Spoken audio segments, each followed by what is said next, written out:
but invariably it was useless. And I always remember I was in a stream of traffic bumper to bumper, and I had rather an irate man with a bowler hat, briefcase and umbrella. You know the type I mean. And he stood by the side of me and said, "For God's sake, driver, can't you get a move on?" And I said, "Well, which way would you like me to go, over the top or underneath? Because if you can do any better, you bloody well come and do it." To ease the traffic congestion, the government planned a new and ambitious road transport system, the motorways. In 10 years, beginning in the late 50s, more than 600 miles of motorways were built. For the contractors, it was always a race to finish on time. But it was the labourers, many of them Irish like Pat Morgan, who really felt the pressure. It was all 12-hour shifts, so a lot of it was night work on the bridges and over the rivers and railways. You do a double shift there, 7 days a week. Plenty of long hours, and got used to it. You got acclimatized to it. Body and mind developed a pattern that you got programmed to it, that you were part of the machinery building that motorway. It switched off of an evening and it started again the next morning at 6:45 and it went. There was no such thing as take it easy, we'll finish at 5 or 6 o'clock tonight and we'll not work the weekend and it'll be done next week. You couldn't do that. Well, if you did that, any of you wouldn't be working there next week. Somebody else would have the job. Because they only wanted men that could do that and stick with it. A Scotch boss or an English boss were the best to work for. The best to work for because they weren't as pushy and shovey as an Irish boss. An Irish boss, he knew what the paddy could do. I want him doing it what I had to do, you see. He knew you could do it, and he wanted it done. The main victims of transport modernisation were the branch railways, the last refuge of steam. With most freight and passenger traffic now going by road, they became vulnerable to closure, and in the 60s, transport boss Dr. Beeching killed most of them off. Many turned out to say a last goodbye. I'll never forget when the new Pt2 line shut. The last day, the train was packed solid. There was standing room only for the ride on that last train. But it was a sad, sad day because it was an eeriness the next day when there was no trains. You knew when they were coming, you could set your time. They'd whistle when they left 2 stops away. And if the wind was coming, you'd say, "Oh, it's 20 to 5 now. He'd be here in so many minutes." You could set your clock by them. But it was eerie when it didn't happen. Almost 5,000 stations and 7,000 miles of track fell into disuse. A third of the rail network was gone forever.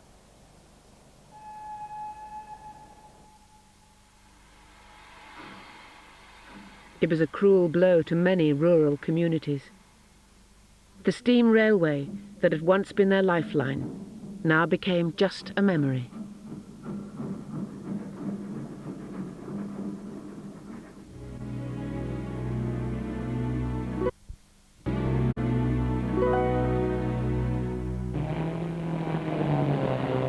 The 60s saw the emergence of the high-performance sports car, the ultimate fantasy for every young man.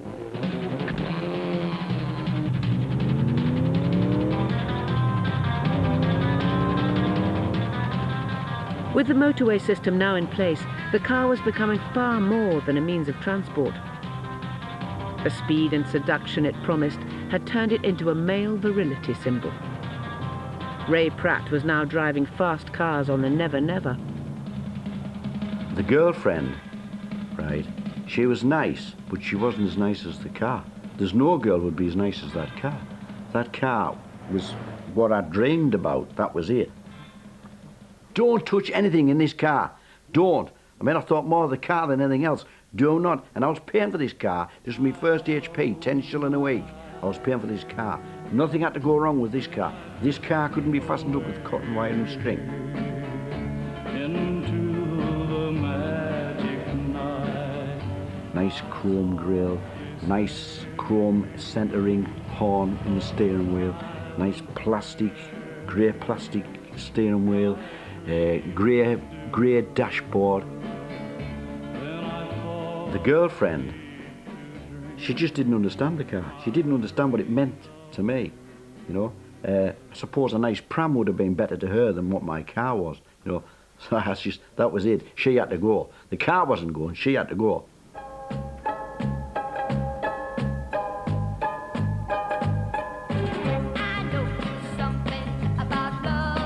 Cars were a man's world, and the woman driver had to overcome the widespread prejudice that this was not something for the ladies.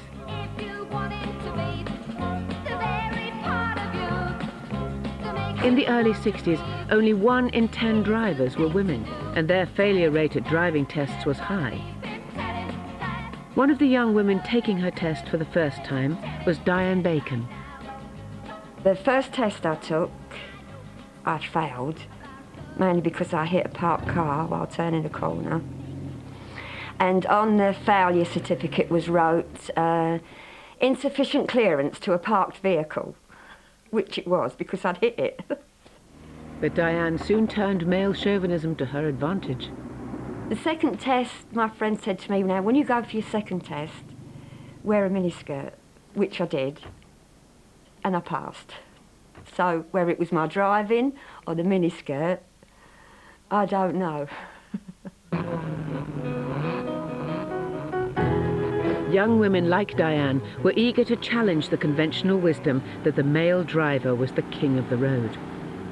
The men, they were very sort of condescending. They always thought that no woman could ever drive as well as they could. And if you dare overtake them or beat one of them at the lights, they would do everything to overtake you. I mean, sometimes I beat them, but they would not stop until they did actually, you know, eventually overtake me. It's not unusual to be loved by anyone. The fastest and flashiest car on the road was the E-Type Jaguar. It was favoured by brash young businessmen like Alfred Roper, eager to seduce the girls. It's not unusual. If you've got a flash car, it attracts the girls. Everybody wanted to ride in E-Type, so we just said, oh, well, come on then. Got up to about 150 miles an hour and said, screaming, you're going too fast, you're going too fast.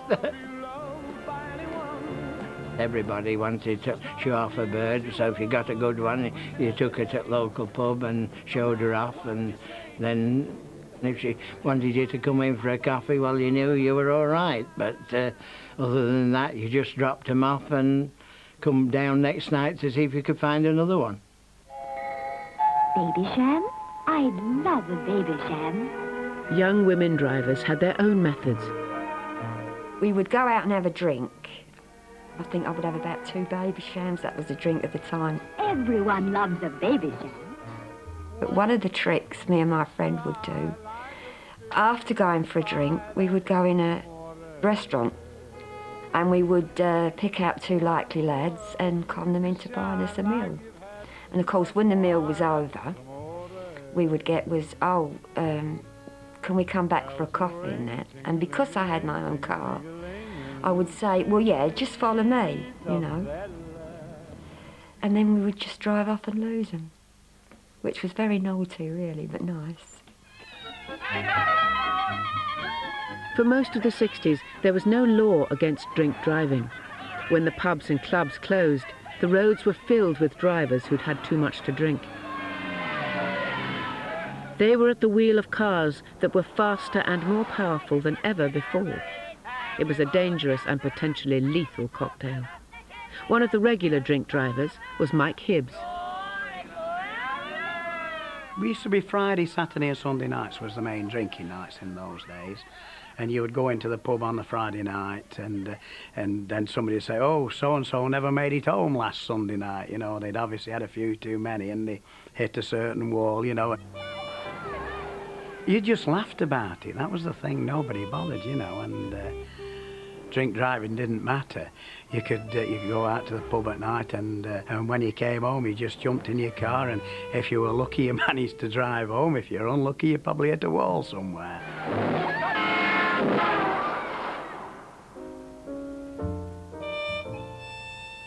I used to work at the garage, and we used to do a night recovery job, and I remember one time I pulled one in, and the kid, the next day, like in the daylight, we were looking at the car, and his teeth were bedded into the top of the steering wheel, the old Baker-Light steering wheels in them days, and this lad had given her a fair crack, like, well, he'd killed himself, and he'd taken him away, but he'd left his imprint with his teeth in the top of the steering wheel.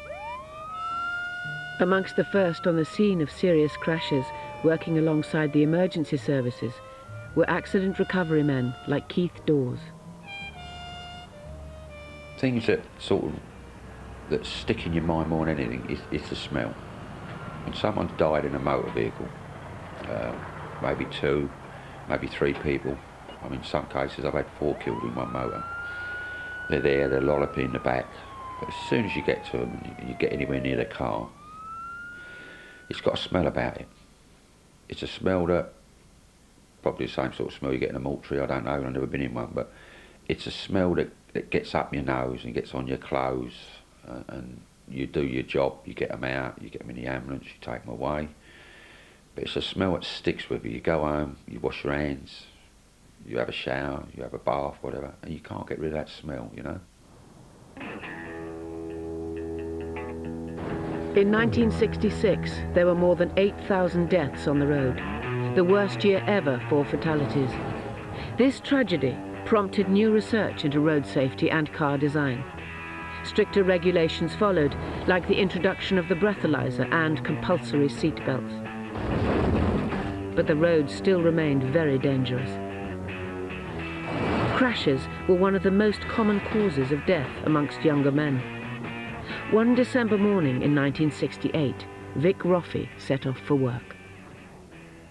7:30 in the morning, a friend of mine, Michael, used to come and pick me up in his car, and it was the same format. I'd get in, say, morning Mick, he'd say, morning Vic, this, that and the other, and I always used to open up a flask of coffee on the way down.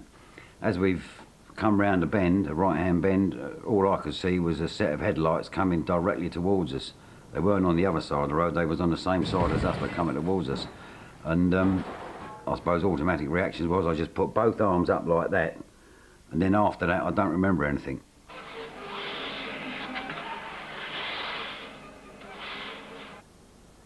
Vic had gone off to work as usual one morning, and I always used to have my radio in anyway, and I heard this come across on the radio like a diversion, traffic diversion, because there'd been a bad accident. I mean, I never took no notice of it. And then a little while later there was a knock at my door, and there was a copper there, and he said to me, "I'm afraid I've got some bad news for you." Well, straight away I thought, well, for a start, he's got the wrong address, because it won't be nothing to do with me. And he went on to say about your husband's been in an accident. And I said, you can't mean my husband. You must mean somebody else. He said, I can assure you, it is your husband. I had about 300 stitches put in me, because the whole face, arms and everything else was just all torn to pieces with glass. So of course I was laying in bed, couldn't do anything, just laying here with drips and plasters and everything else. And then the sister came round to me 6:30 on a Sunday morning, 2 days later, and she said to me, I've just got to come round and tell you. She pulled the screens round. And she said, Michael's just passed away, like, you know. And I was laying there and I could just feel all the tears coming out of my eyes. You know, I couldn't do anything, I was just laying there like that. I phoned the hospital up and I said, look, my little one, she's really got to see her father because she's in a shocking state over it. So they said, well, look, we'll make an exception. They said, bring her up on this one occasion only. They said, because his friend has just died and Vic is in a hell of a state over it. You know, he's absolutely distraught. So they let me take Samantha up there. Well, when I got her up there and I took her over, I said, well, give Daddy a kiss then. But of course his face was so bashed up, stitches all over the place. She said to me, well, there ain't nowhere to put one. Nowhere to put a kiss. I said, well, anywhere will do.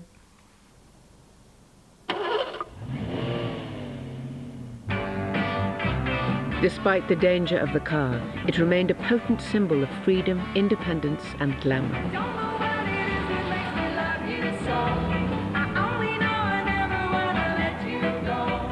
With more women going out to work, the number of women drivers almost doubled during the 60s, a change not always welcomed by their boyfriends and husbands.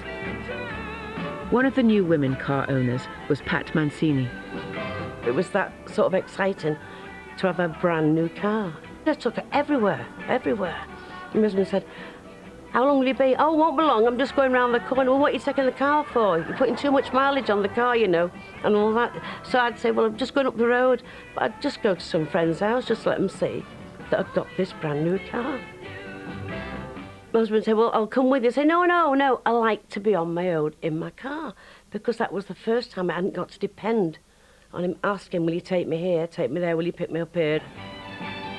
I felt independent with the car, and I think there was that in it as well, getting my own back a little bit as well, even though I had nowhere to go sometimes, just to say, "Well, I'm just going out." "Well, oh yeah, I'm taking the car, why, what's the matter?" I think I was trying to make him a bit jealous as well, in using the car. Because it was always the man's thing to do, wasn't it? Always has been the man's thing to do, is drive the ladies around. And then all of a sudden now the ladies are driving themselves around. And I think, you know, they felt a bit jealous of it, or not needed, or something.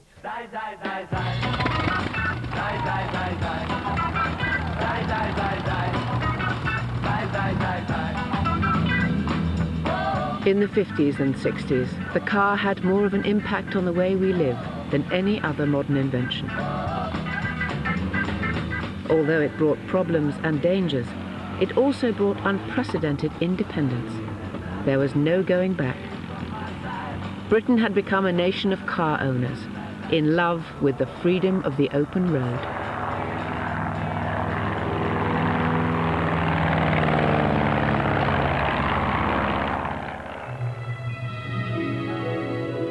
If you'd like to order a copy of the 50s and 60s in living colour booklet, please call